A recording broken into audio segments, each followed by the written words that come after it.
तो फिल्म की शुरुआत होती है और हम देखते हैं कि 2:17 पर एक ही शहर के 17 बच्चे अपने अपने घरों से बाहर निकलते हैं और एक खास डायरेक्शन में दौड़ते हुए जाते हैं और फिर कभी भी लौटकर घर वापस नहीं आते क्योंकि वो गायब हो गए। हालांकि उनके घरों में सीसीटीवी कैमरास और अलार्म लगे हुए थे, लेकिन जब तक उनके मॉम डैड को पता चला तब तक देर हो चुकी थी। सीसीटीवी कैमरा से ही पता चल पाया कि बच्चे एक ही जैसा पोज, जो प्लेन का पोज होता है, वो बना के भागे और सेम टाइमिंग थी 2:17। गौर करने वाली बात ये थी कि सभी बच्चे एक ही स्कूल के एक ही क्लास के थे। क्लास में टोटल 18 बच्चे थे, जिनमें से 17 बच्चे गायब हो गए थे, लेकिन एक ही बच्चा था जो गायब नहीं हुआ था। अब इन सब बच्चों को जस्टिन नाम की टीचर पढ़ाती थी, तो सबसे पहले शक के घेरे में वही आई। और दूसरा वो बच्चा जो गायब नहीं हुआ था, उसका नाम था एलेक्स। पुलिस जस्टिन, एलेक्स और उसके मॉम डैड से पूछताछ कर रही थी, लेकिन किसी तरह का कोई भी नतीजा नहीं निकला।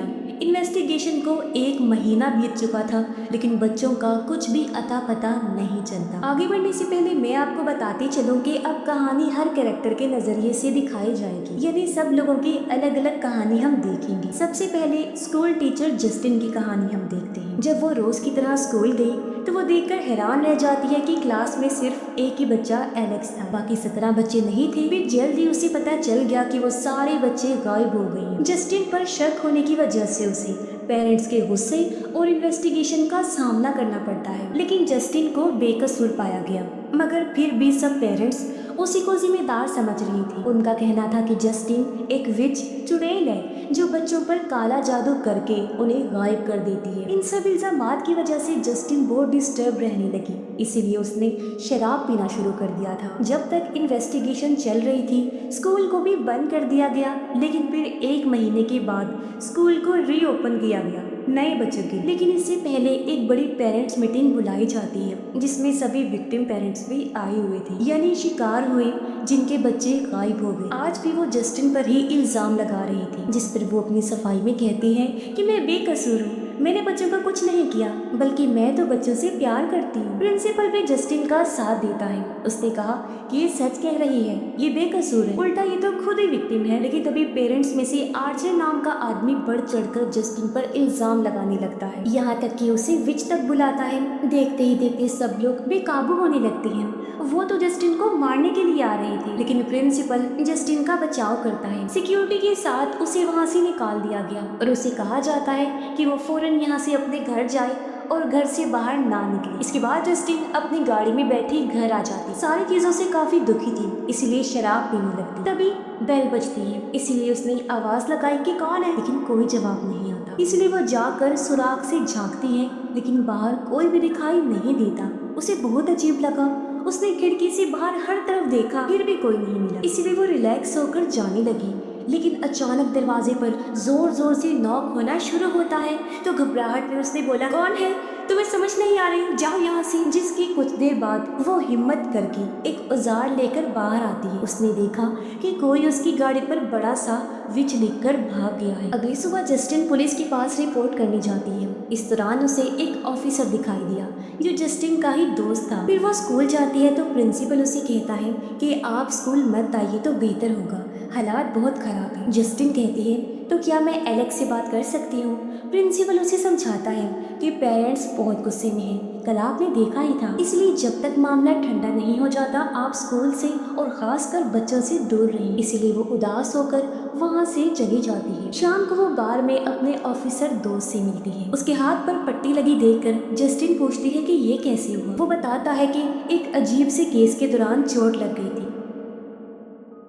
जस्टिन उसे बताती है कि सब मुझे विच समझ रहे हैं और किसी ने मेरी गाड़ी पर भी विच लिख दिया है। तब ऑफिसर किसी तरह उसका मूड ठीक करता है। अगले दिन जस्टिन ऑफिसर को कहती है, मुझे लगता है कि एलेक्स को कुछ तो पता है, हमें उससे बात करनी चाहिए। लेकिन ऑफिसर उसे मना करता है कि इन्वेस्टिगेशन चल रही है ना, उन्हें अपना काम करने दो और तुम इस सब में मत पड़ो। ये कहकर वो चला जाता है।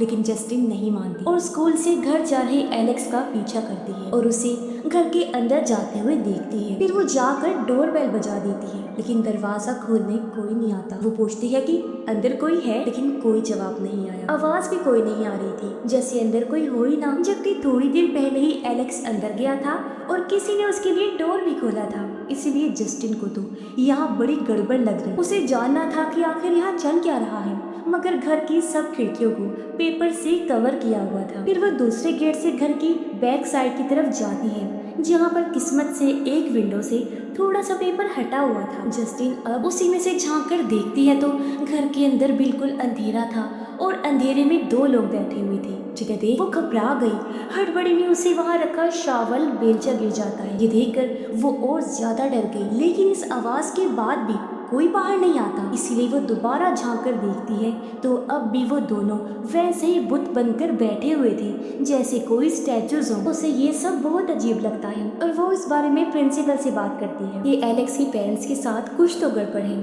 एलेक्स किसी प्रॉब्लम में है और आपको अपनी तरफ से वहाँ चेक करना चाहिए। प्रिंसिपल कहता है कि ठीक है, मैं सब देख लूंगा, लेकिन तुम इन सब से दूर रहो प्लीज। इसके बाद जस्टिन वहाँ से स्टोर जाती है अपनी ड्रिंक्स लेने, लेकिन वो बिल्कुल अनजान थी कि कोई लेडी उसका पीछा कर रही है। अचानक पीछे से आकर वो जस्टिन के बाल पकड़कर नीचे पटक देती है और बोतल दिखाकर धमकाने लगती है कि तुम घर आई थी ना। जस्टिन कहती है कि मैंने कुछ नहीं किया, मुझे जाने दो। लेकिन वो लेडी बहुत गुस्से में थी और जस्टिन के मुंह पर ड्रिंक गिराने लगती है। इतने में स्टोर में काम करने वाला लड़का उस लेडी को पकड़कर वहाँ से बाहर निकाल देता है। फिर घर आकर रात को वो सो जाती है। तभी उसे सपना आया जिसमें वो खुद को अकेले स्कूल जाते हुए देखती है। क्लास में आते ही उसने देखा कि सब बच्चे गर्दन नीचे करके बैठे हुए थे। घड़ी में 2:17 हो रही और तभी एलेक्स सर ऊपर करके देखता है और अजीब सी स्माइल करता है। वो काफी डरावना किसी जोकर की तरह लग रहा था, जिससे डरकर जस्टिन की नींद टूट जाती है। फिर वह दोबारा सोने की कोशिश करती है, लेकिन लेटते ही अब ऊपर छत पर उसे कोई अनजान औरत दिखाई देती है, जिसका भी चेहरा जोकर जैसा था, जिससे डरकर वो चीख पड़ी और अब असल में वो जागती है और उसे एहसास होता है कि वो सपने के अंदर सपना देख रही है। खैर अगले दिन जस्टिन फिर से एलेक्स के घर की तरफ जाती है और उससे बात करने की कोशिश करती है, लेकिन एलेक्स उससे बात नहीं करता, सिर्फ इतना कहता है मेरा पीछा मत कीजिए और अपने घर चला जाता है। लेकिन जस्टिन नहीं मान। वो फिर जाकर दरवाजे पर दस्तक देती है, कहती है कि मुझे पता है आप लोग अंदर ही हैं, इसलिए बाहर आ जाइए। लेकिन फिर भी दरवाजा नहीं खुला। अब की बार जस्टिन जाती नहीं बल्कि घर के बाहर डेरा डाल लेती कि कभी तो घर से कोई बाहर निकलेगा। लेकिन दोपहर से रात हो गई थी और कोई भी घर से बाहर नहीं आता। इस दौरान जस्टिन को नींद आ गई और उसकी आंख लग जाती है। तभी अचानक घर का दरवाजा खुलता है। एलेक्स की माँ हाथ में कैंची लिए बाहर निकलती है और अजीब तरीके से दौड़ते हुए जस्टिन की तरफ आती है, लेकिन जस्टिन को सोता हुआ देखकर उसे कुछ नहीं कहती, सिर्फ कैंची से उसके बाल काट लेती है। खैर यहाँ पर जस्टिन का पार्ट खत्म हुआ और अब हम आर्चर के नजरिए से अगला पार्ट देखें। वही सिंगल बाप जो जस्टिन पर विच होने का इल्जाम लगा रहा था, क्योंकि आर्चर का बेटा भी गायब था, जिसकी वजह से वो काफी डिस्टर्ब चल रहा था। ज्यादा टाइम बस वो अपने बेटे की वही रिकॉर्डिंग देखता रहता था और कोई सुराग ढूंढने की कोशिश करता। पुलिस स्टेशन के चक्कर लगाता रहता ये पता करने के लिए कि उसके बेटे की कोई खबर मिली या फिर नहीं। पुलिस वाले भी बस इतना कहते हैं कि इन्वेस्टिगेशन चल रही है, कुछ भी पता चलेगा तो हम आपको बता देंगे। फिर शाम को पेरेंट्स मीटिंग में वो जाता है। वहाँ वो जस्टिन पर फिर से इल्जाम लगाता है और मीटिंग के बाद भी वो जस्टिन का पीछा नहीं छोड़ता। वो जब शराब लेने स्टोर में गई थी, वहाँ से वो उसका पीछा करते करते उसके घर तक आ गया था और वही बेल बजा कर तो कभी दस्तक देकर जस्टिन को डरा रहा था और उसकी गाड़ी पर विच भी इसी ने लिखा था। फिर रात में जब आर्चर सो रहा था, अचानक उसकी आँख खुलती है और उस वक्त 2:17 हो रही। तभी उसे कुछ आवाज आती है। आर्चर को लगता है कि उसका बेटा है। वो घर में हर तरफ देखने लगता है, लेकिन कोई दिखाई नहीं देता। तब अचानक दरवाजा खुल गया और वो भागकर बाहर देखने जाता है तो दूर उसे उसका बेटा दिखाई देता है, जो उसी प्लेन वाले पोज में भागता हुआ एक घर में चला जाता है। आर्चर भी घर के अंदर चला गया और हर जगह बेटे को ढूंढने लगता है। इसी दौरान वो ऊपर वाले कमरे में चेक करने गया, जहाँ उसे बेड पर कोई लेटा हुआ दिखाई दिया जो उसका बेटा ही था। आर्चर उससे पूछता है, बेटा तुम कहाँ चली गई थी? लेकिन वो कोई जवाब नहीं देता, जिससे आर्चर रोने लगा और कहता है, बेटा मुझे माफ कर दो, मैं तुम्हारे पास नहीं था, तुम्हारे लिए कुछ नहीं कर पाया, मैंने तुम्हें बहुत याद किया, तुमसे बहुत प्यार करता हूँ मेरी जान। तभी उसके बेटे के चेहरे पर लाइट पड़ी, जिसमें उसके बेटे की जगह वही अजीब सा जोकर था, जिससे डरकर आर्चर की आंख खुल जाती है। उसे भी जस्टिन की तरह एक डरावना सपना आया था, लेकिन इस सपने से उसे कुछ तो क्लू मिल गया था। अब वो बाहर जाकर वहाँ के टावर को देखता है। उसे याद आया कि सपने में मेरा बेटा टावर की डायरेक्शन में ही भागा था, इसीलिए वो मैप नक्शा लेकर अपने घर से टावर की तरफ एक लाइन बना देता है। फिर वो एक और पेरेंट्स के घर जाता है जिनकी बेटी भी गायब हो गई थी। वो इनके घर से भी एक लाइन खींचकर निशान लगाता है। ऐसा वो इसलिए कर रहा था क्योंकि सभी बच्चों का गायब होना आपस में जुड़ा हुआ था, इसीलिए जहाँ भी दोनों लाइंस मिलेंगी वहाँ जो घर भी होगा तो इसका मतलब ये होगा कि बच्चे उधर ही गए। बस फिर क्या था, आर्चर इंटरसेक्शन वाले एरिया पर निशान लगाता है, यानी जहाँ लाइंस मिल रही थी, और उस जगह को देखने के लिए निकल जाता है। लेकिन तभी रास्ते में उसे जस्टिन की कार दिख जाती है, तो पहले वो उससे बात करने जाता है। जस्टिन उस वक्त गैस स्टेशन पर फ्यूल डाल रही। आर्चर जब उसके पास आया तो जस्टिन उसे देखते ही चिढ़ गई। कहती है, देखो मेरा पीछा छोड़ दो, मैं कोई विच नहीं हूँ, मैंने बच्चे गायब नहीं किए, मैं तो खुद जानने की कोशिश कर रही हूँ कि इसके पीछे कौन है। तभी अचानक वो देखती है कि प्रिंसिपल, जिसका चेहरा खून से लथपथ है, वैसे ही पोज में भागता हुआ उसकी तरफ ही आ रहा है, और देखते ही देखते वो उस पर हमला कर देता है और उसका गला दबाने लगता है। तभी आर्चर उसे बचाने आया और प्रिंसिपल से लड़ता है, लेकिन प्रिंसिपल बहुत ही गुस्से में था।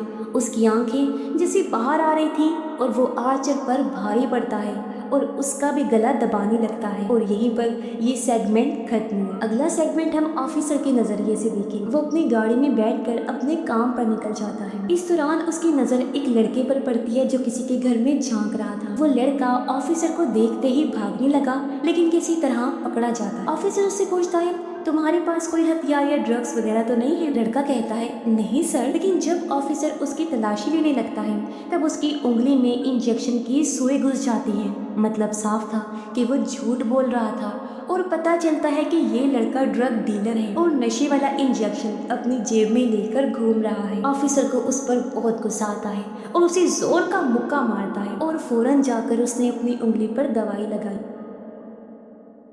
कुछ देर बाद उसने ड्रग डीलर को जगाया और कहा, देखो मैं तुम्हें जाने दे रहा हूँ, लेकिन किसी को बताना मत, और अब ये शहर छोड़कर यहाँ से भाग जाओ। आज के बाद यहाँ दिखाई मत देना, और अगर मुझे तुम दोबारा दिखाई दिए तो फिर तुम्हारी खैर नहीं। ये समझाकर उसने डीलर को जाने दिया। और अब हमें पता चलता है कि जो पट्टी उसकी उंगली पर देकर जस्टिन ने पूछा था तो वो यही चोट थी जिस केस को वो अजीब कह रहा। इसके बाद वो जस्टिन से मिलने गया, फिर अपने घर आ जाता है। लेकिन अब हमें एक और हैरानकुन बात पता चलती है कि ऑफिसर शादीशुदा है और उसकी वाइफ वही लेडी है जिसने स्टोर में जस्टिन पर अटैक किया था। उसकी वाइफ को उन पर शक हो गया था, इसीलिए उसने ऐसा किया था और पूछा भी था कि तुम घर आई थी। फिर ऑफिसर पुलिस स्टेशन जाता है। वो बाहर ही घूम रहा था कि तभी सामने उसे ड्रग डीलर भी नजर आया। उसे देखते ही ऑफिसर को गुस्सा आ गया। वो चिल्लाकर कहता है, ओए मैंने तुमसे क्या कहा था? उसे देखते ही वो फौरन भाग गया। तब ऑफिसर भी अपनी गाड़ी से उसका पीछा करने लगता है, यानी अब की बार ये उसे नहीं छोड़ेगा। और इसी के साथ ऑफिसर का सेगमेंट भी पूरा हो जाता है। अगला सेगमेंट ड्रग डीलर का है। हम जानते हैं कि वो ड्रग्स लेने के साथ साथ चोरी वगैरह भी करता है। उसका कोई पक्का ठिकाना नहीं है और फिलहाल वो जंगल में टेंट लगाकर रहता है। अब ऑफिसर ने उसे टाउन छोड़कर जाने के लिए कहा था, लेकिन वो ना तो गया और ना ही अपनी हरकतों से बाज आया। इसी बीच वो एलेक्स के घर के पास पहुंच गया। चोरी करने के इरादे से ऊपर चढ़कर किसी तरह खिड़की से घर के अंदर घुस गया। घर में बिल्कुल अंधेरा था। उसे लगता है कि घर खाली है और वो अपने काम का सामान देखने लगता है। तभी वो टीवी के रिफ्लेक्शन में एलेक्स की मॉम डैड को देखकर डर जाता और उसने कहा, सॉरी मैंने कुछ नहीं किया। लेकिन तभी उसने नोटिस किया कि वो तो कुछ कर ही नहीं रही, बुत बनकर बैठे हुए। तो वो उनके सामने ही सामान वगैरह चुरा कर अपने बैग में भर लेता है। अब वो वहाँ से जाने ही वाला था कि तभी उसे बेसमेंट की तरफ से कुछ आवाज़ आती है, इसीलिए वो बेसमेंट में चेक करने जाता है। और यहाँ हमें चौंका देने वाली बात पता चलती है कि वो 17 बच्चे जो गायब हुए थे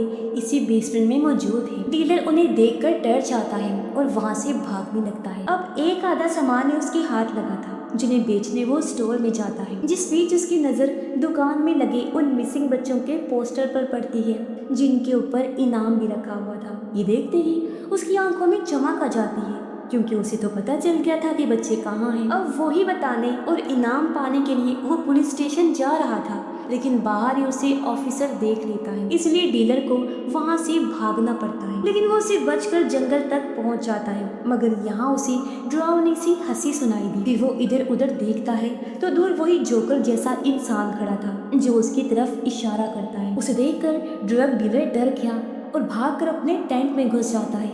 खुद को समझाने लगता है कि ये असली नहीं है, ये मेरा वहम है, शायद नशे में होने की वजह से मुझे वो दिखा। लेकिन तभी वो टेंट के बाहर उसकी परछाई को देखता है, यानी ये कोई वहम नहीं था, वो यही आ गया था और टेंट खोलने लगता है। तो अपने बचाव में डीलर हाथ में इंजेक्शन उठा लेता है और जैसे ही जिप खुली फौरन उसके चेहरे पर दे मारता है।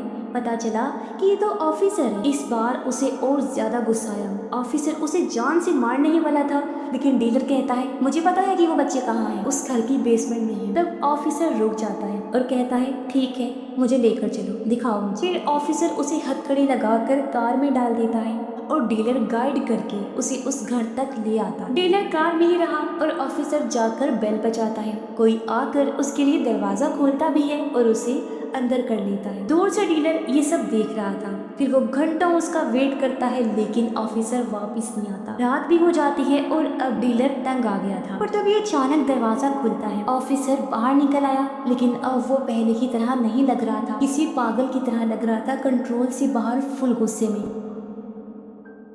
वो सीधा कार की तरफ बढ़ता है और ड्रग डीलर को कार से निकालकर उसे घसीटता हुआ घर की तरफ ले जाता है। और यहीं पर ये सेगमेंट भी खत्म हो गया। अगला सेगमेंट प्रिंसिपल का है। उसकी कहानी में हम देखेंगे कि वो अचानक वैसा कैसे बन गया। तो असल में जस्टिन ने जब बताया था कि एलेक्स के मॉम डैड के साथ कुछ गड़बड़ है, तो प्रिंसिपल ने एलेक्स को बोलकर उसके मॉम डैड को मिलने के लिए आने को कहा था। लेकिन उनकी बजाय एक औरत वहाँ पर आती है जो अपना नाम ग्लैडिस बताती है और उसका कहना था कि मैं एलेक्स की आंट हूँ। अब इसका चेहरा गौर करें तो वही है जिसने जस्टिन और आर्चर को सपने में डराया था और जंगल में ड्रग डीलर को, जिससे हमें इतना तो समझ आ जाता है कि ये सारी गड़बड़ ये औरत ही कर रही है। खैर वो बताती है कि एलेक्स की मॉम डैड की तबीयत ठीक नहीं है, इसलिए वो लोग अभी मिलने नहीं आ सकते। तो एलेक्स के गार्डियन होने की वजह से मैं आई हूँ। लेकिन प्रिंसिपल कहते हैं कि मुझे तो एलेक्स के पेरेंट्स से ही पर्सनली बात करनी है, गार्डियन नहीं चलेगी,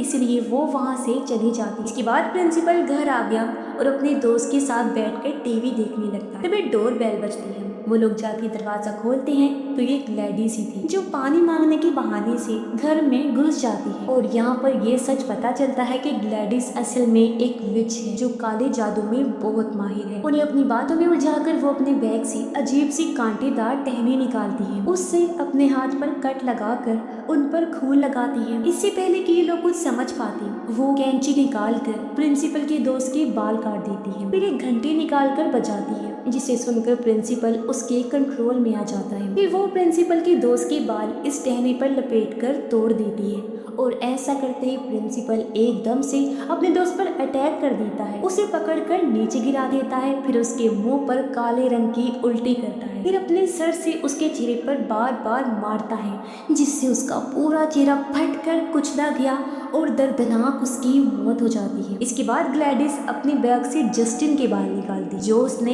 एलेक्स की मोम से कटवाई थी जब जस्टिन अपनी गाड़ी में सो रही, और उसके बालों के साथ भी यही किया। टहनी पर लपेट कर टहनी को तोड़ देती है और उस पर भी काला जादू करती है। इसके बाद प्रिंसिपल भागकर जस्टिन को मारने जाता है जो गैस स्टेशन पर खड़ी आर्चर से बात कर रही थी, जहां आर्चर ने उसे बचाने की कोशिश तो की, लेकिन प्रिंसिपल उसका ही गला दबाने लगता है। तब जस्टिन अपनी जान बचाकर स्टोर में भाग जाती है और कुछ देर बाद प्रिंसिपल आर्चर को छोड़कर जस्टिन की तरफ आने लगता है। वो स्टोर में घुस गया और जस्टिन का पीछा करने लगता है। ये देख वो दहशत में आकर इधर उधर भागने लगती है, लेकिन एक पॉइंट पर उसे भागने के लिए कोई रास्ता नहीं मिल रहा था।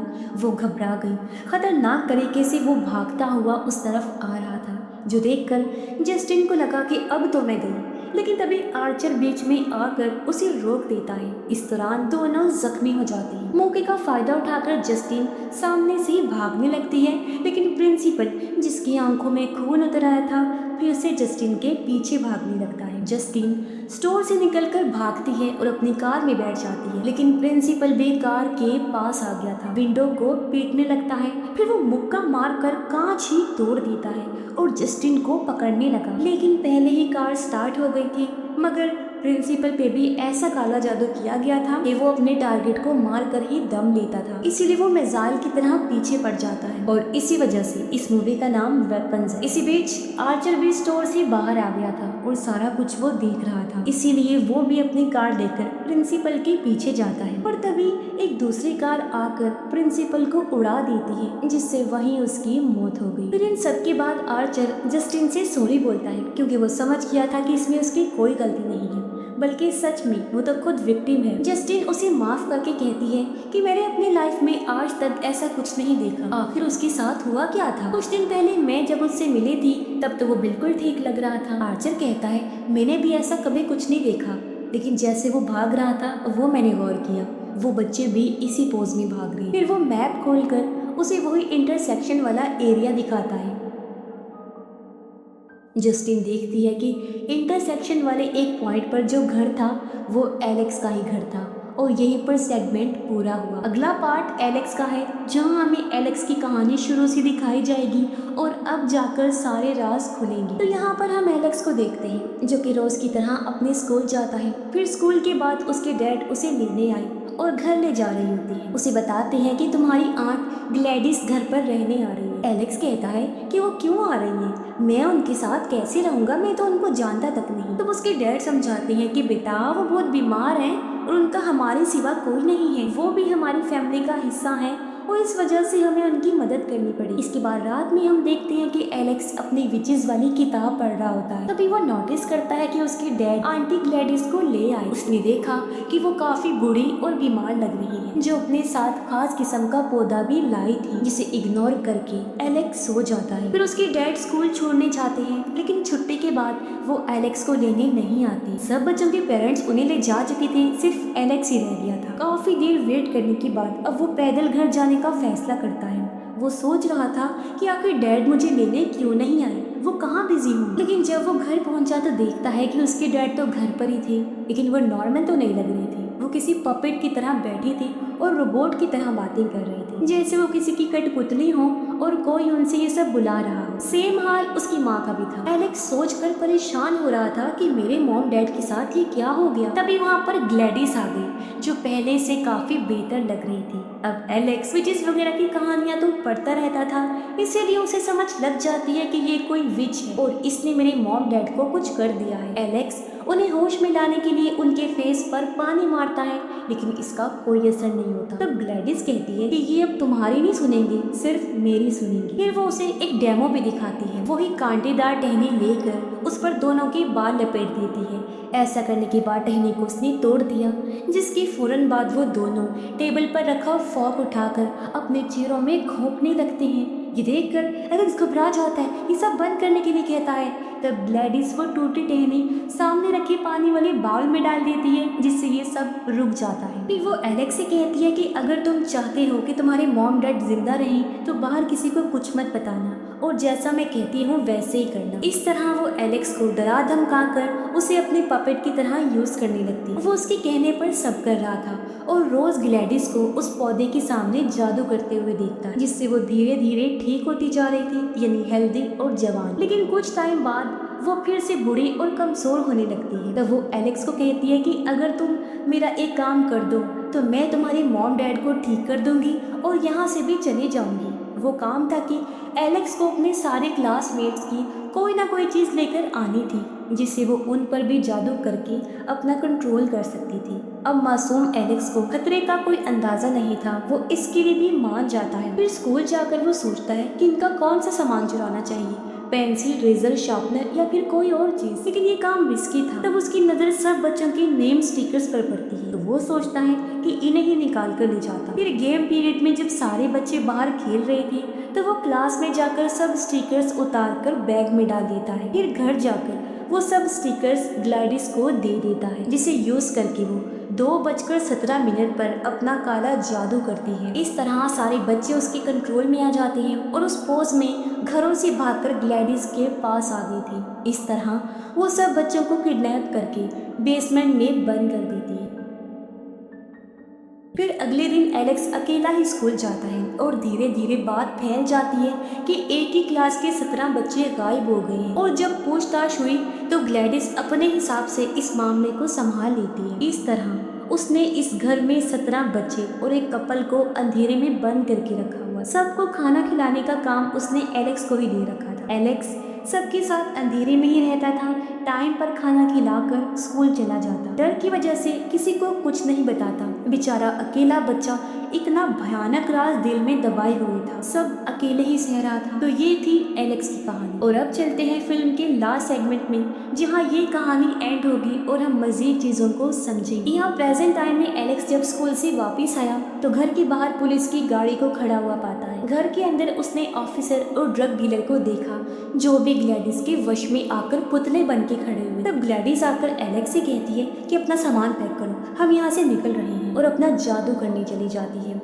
दरवाजे पर उसने गार्ड के तौर पर उसके मॉम डैड को खड़ा किया हुआ था। इतने में आर्चर और जस्टिन भी घर के बाहर पहुंच जाते हैं। तभी डोर ओपन होता है और सामने ऑफिसर दिखाई दिया। जस्टिन कहती है मैं इसे जानती हूँ। फिर वो भी आर्चर के साथ अंदर चली जाती है और तभी अचानक ऑफिसर और ड्रग डीलर उन दोनों पर अटैक कर देते हैं। आर्चर डीलर से लड़ने लगता है और जस्टिन ऑफिसर से बचकर किचन में भागती है, लेकिन ऑफिसर उसे पकड़ लेता है। जस्टिन उसे कहती है ये तुम्हें क्या हो गया है, शांत हो जाओ, लेकिन वो उसकी नहीं सुनता। तभी जस्टिन के हाथ में आलू छीलने वाला कटर लग जाता है, जिसे वो ऑफिसर का चेहरा छील देती है ताकि दर्द से वो उसे छोड़ दे।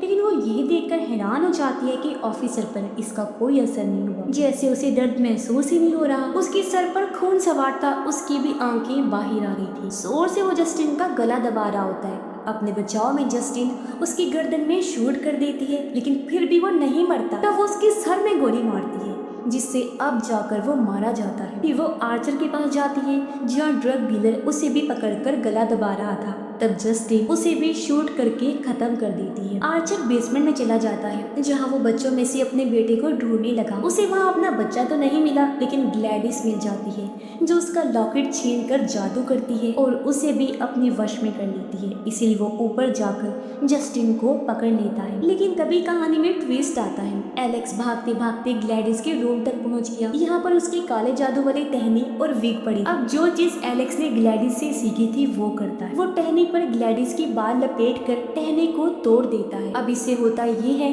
कि ग्लैडिस का काला जादू उस पर ही चल जाता है। सारे बच्चे अचानक से उसकी जान के दुश्मन बन जाते हैं और उसकी तरफ दौड़ते हैं। ग्लैडिस जान बचाने के लिए इधर उधर भागती है, लेकिन बच्चे उसे पकड़ लेते हैं और एक साथ ही उस पर झपट पड़े और ही दरिंदगी दिखाते हुए उसकी आंखें नोच लेते हैं। फिर वो बच्चे पहले उसका जबड़ा, फिर उसकी पूरी बॉडी ही पूरी तरह से चीर फाड़ करके रख देते हैं। उसके मरने के बाद आर्चर ठीक हो जाता है और वो जस्टिन को छोड़ देता है। फिर वो बाहर आया, जहाँ सब बच्चे ग्लैडिस की लाश को घेर कर खड़े, जिनमें आर्चर को फाइनली अपना बेटा भी मिल जाता। जस्टिन एलेक्स को देखने गई, जो अपने मॉम डैड के गले लगा हुआ था, लेकिन इन सब के बाद भी कोई पहले की तरह नॉर्मल नहीं हो पाता। वो सब इसी लाइफ स्टेट में रहते हैं। ऐसे ही इस हादसे को 2 साल गुजर गए, जहाँ कुछ बच्चे तो ठीक हो रहे थे, लेकिन बाकी सब वैसे ही रहते हैं। अब ऐसा क्यों हुआ था कि वो बच्चे और आर्चर ठीक हो गए थे, बाकी नहीं?